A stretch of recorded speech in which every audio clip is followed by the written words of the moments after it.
করো আর এই ব্যাপারে কোনো মত পার্থক্য করো না।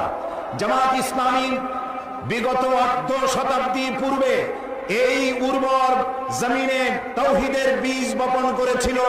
সেই বীজ থেকে চারা উদ্গত হয়ে সেই চারাটি আজ শাখায় প্রশাখায় পত্র পল্লবে ফলে ফুলে পরিশোভিত হয়ে বিশাল মহিরুহে পরিণত হয়েছে।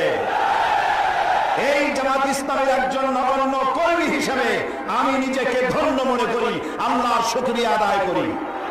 জামাত ইসলামী দ্বীন প্রতিষ্ঠার প্রচার প্রসারে বিগত 800 বছর ধরে এই দেশে কোনো হাঙ্গামা, কোনো মারধর, কোনো সন্ত্রাসী তৎপরতা চালায়নি। সম্পূর্ণ গণতান্ত্রিক পদ্ধতিতে গণতন্ত্রের বিকাশে দ্বীন প্রতিষ্ঠার জন্য একদল সুশৃঙ্খল কর্মী বাহিনী তৈরি করেছে সারা দেশ জুড়ে। এই সুশৃঙ্খল কর্মী বাহিনী এবং জামাতের মজবুত সংগঠন 52